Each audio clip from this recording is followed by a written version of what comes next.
Hey, do you know how to take your podcast stats? Do you even know what those podcast stats mean or where to even find them?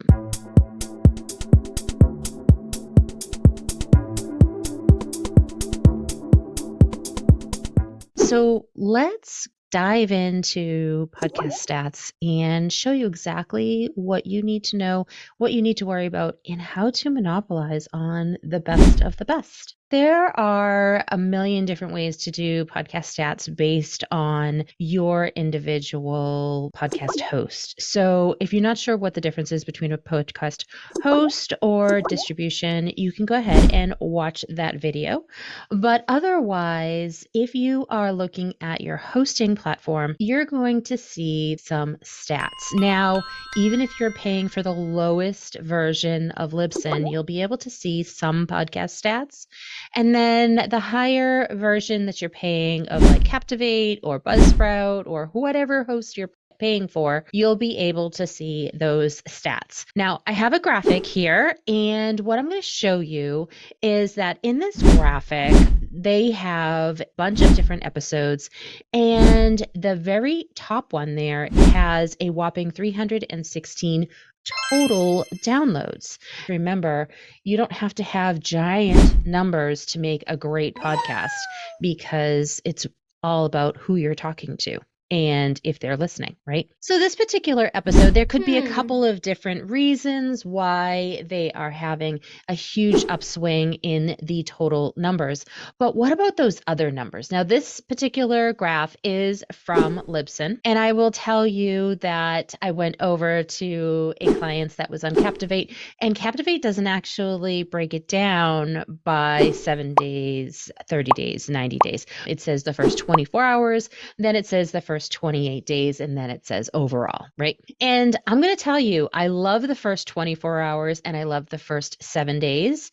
I am not interested in 30 days, but right now I'm focused on either the first 24 hours or the first 7 days, whichever they're giving me. And that's because those are my super fans. Those are the ones that are coming back week after week after week, and they are living for my content, right? You've niched down, and those 15 people are your people. They're the ones that love and adore you. Now, the rest of them there, maybe they found you in a search engine, maybe because you were a guest on somebody else's podcast and they went to go listen, and that was the last one. Maybe you went on hiatus and that one sat up there for a little bit of time, which actually is one of the reasons why this one is so popular as well. But you'll also see that is really a huge jump based on some of the others down below. Now I'm looking at the stats here. I think the next one down there is 84, right? So that's huge from 316 to 84.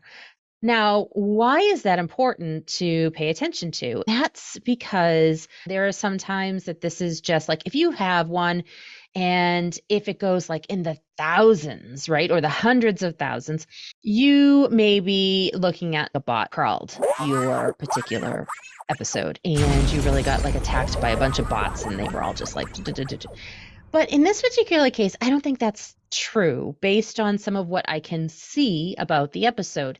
It looked like she had repeat clients or repeat listeners coming in to listen to that on a very consistent basis over a course of a couple months. So now the next thing to look at is why are they listening to that? And, it's not just all smoke and mirrors. It does have to do a lot with your content, a lot with how people found you. Maybe you were a podcast guest and that episode just happened to be the one that they wanted to listen to because they really loved the episode title. That could have been a really big factor, the name of the episode.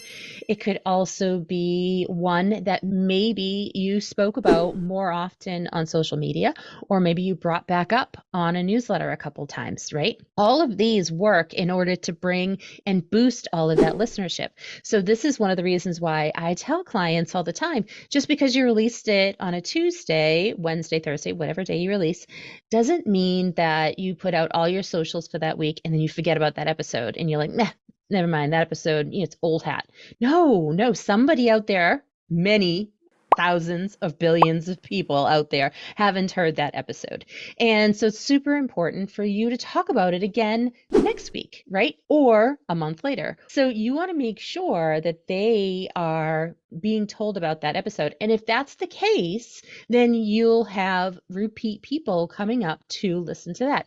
Now, how do you pick that episode? Maybe it was one that you really had something super, really like juicy, something really poignant, really inspirational, something active that people needed to get involved with. That one you would bring up over and over and over again, like activate your blah, blah, blah. And this is the podcast episode to listen to.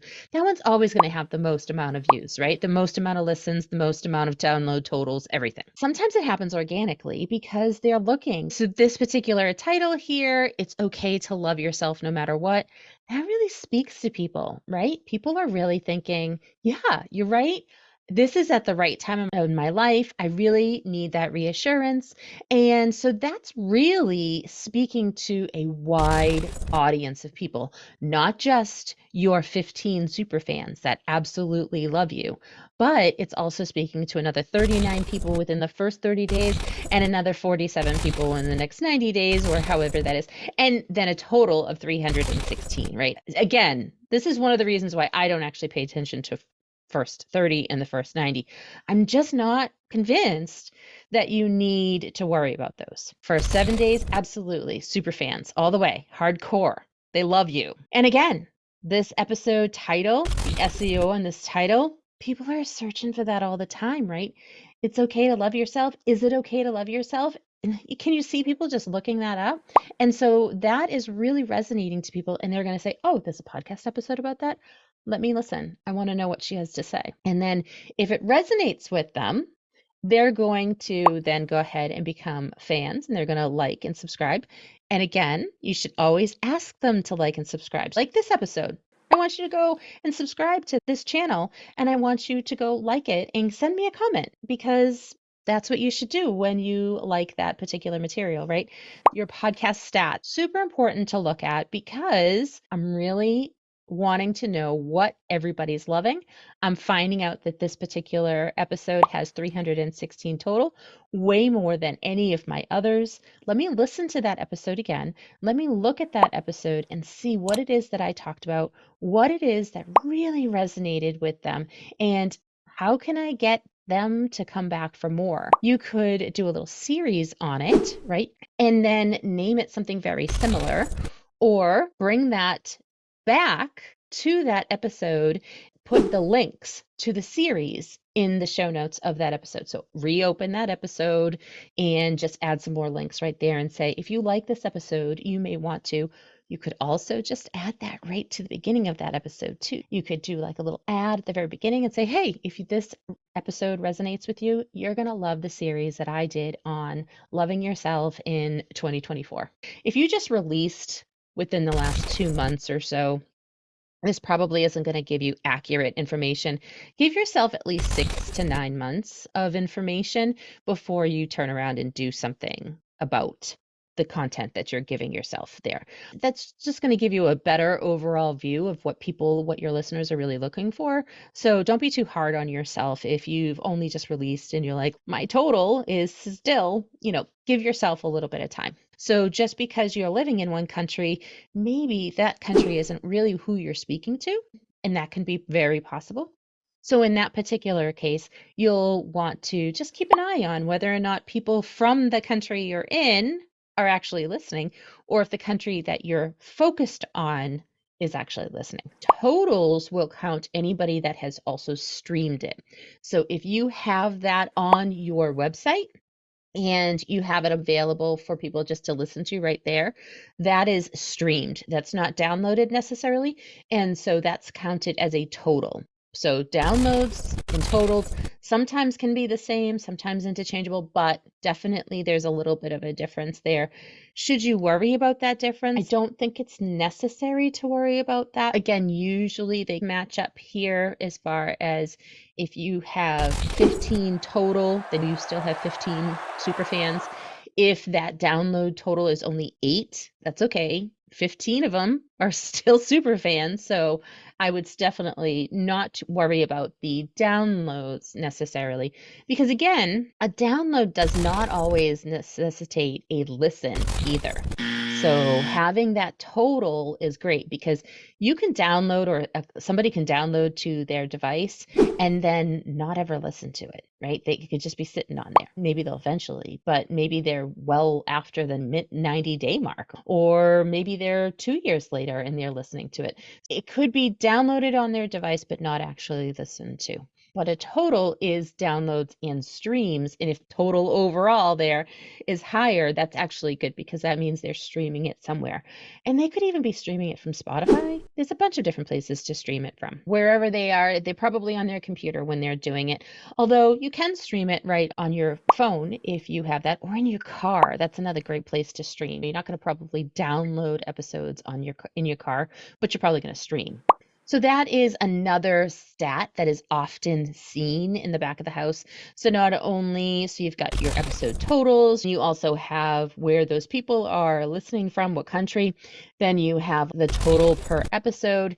You could also have a total based on what type, where they're listening from.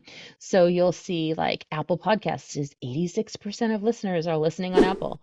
That's very common, and those people are listening on their device, and so they're probably downloading it onto their device, right? It will also tell you via Spotify, or sometimes it depends on your host, but they will really drill down in some of them and tell you exactly where that is and how you're going to get your listeners or where they're listening from and on which distribution platform. Again, hosting, distribution. There are a lot of other stats that come along with this. Sometimes they'll tell you the actual age, the gender. These ones here are maybe not quite as accurate. So this is my phone, but it's paid for by my husband. So does it list it as he's listening, or does it list it as I'm listening? Because obviously there's a different gender there, right? And if you are going to be talking to mostly women and you see it start to sway a little bit towards mostly men for whatever reason, maybe your content needs to be looked at because maybe it's not resonating with women. So that is definitely helpful in some case, but give it also a grain of thought as far as maybe it's really not a woman behind the phone, or maybe it's not really a man behind the phone. So just give that a little bit of some grace on that particular piece. So another piece that it may tell you is your overall downloads, or your totals, your overall all-time downloads that you've ever had on that platform. Now, if you haven't moved your platforms around, this is something to note too. If you haven't moved your hosting around and you've been on the same host the entire time for your podcast, then you can take that number and you can divide it by the number of episodes that you've done, and you're going to get an approximate, and this is exactly that, an approximate value of how many times each episode has been downloaded. It is not by any means accurate. You would have to go in and look at each individual episode, but it gives you a good benchmark as to, if you have overall 4,000 downloads and you have released 100 episodes, then you know that overall you're getting about 40 downloads per episode, right? So just give that an idea on that. And that is overall, because it will give you all time. Now, if for whatever reason you have changed hosting platforms, keep the number before you move over. Hopefully you did. If you didn't, then you're just going by based on how many episodes since you started. So this is going to be even less accurate than before. So say you had 100 episodes in Libsyn, and then you decided to move it over to Captivate, and then you have another 100 episodes, and altogether you have 4,000 downloads. Well, you're going to do 4,000 divided by just that 100, because you don't know what the number was between 0 and 100, right? So you're not quite sure. And so it may not be accurate as far as like you're going to say 40 downloads, and it could actually be lower than that, because it could actually be maybe 35. But it depends on how many people have been listening to the first 100 episodes. So you're not quite exactly sure, but it's not an exact science here. There's a lot more drilling down to really take a look at that, because you can go into each individual episode and then you could do like a whole spreadsheet. You could do like, or they have a spreadsheet for you, and then you could export it and import it, and you could say, hey, this episode got 2 downloads this week. You could really go really drill down into it depending on the hosting platform that you're using. And then the last little bit that I'm going to tell you about is that some platforms give you what they call like a listener behavior. And this is going to tell you how many unique listens you had versus how many downloads. And again, remember, unique listens, they're counting people that listened, to the episode. It doesn't really tell you how much they've listened to, right? Every hosting platform is probably going to do this differently. But it could be that they listen to 5 minutes of the episode, or it could be that they listen to the entire episodes. Even though you have that, you may want to give that an idea there, just a thought. Just because you have 3,700 downloads and you've only had 1,200 unique listeners, you just have to give that an idea of how much did those listeners actually listen to. And 3,700 people they downloaded, but have they listened? They may have listened and maybe it hasn't been reported, or, there's so much that is an unknown when it comes to podcast stats. But what I want you to really focus on is who's listening and what they're listening to. So which one of these episodes is really resonating? Take a look at that episode, really drill down and figure out whether or not it is because of SEO, whether or not it's just the content that you provided. Did it come out right after you did a huge interview with a huge named person? Try to bring more content like that one to your listeners, because obviously they're really loving it. So have fun with your podcast stats and let me know how you're doing with taking a look at them. Until next time.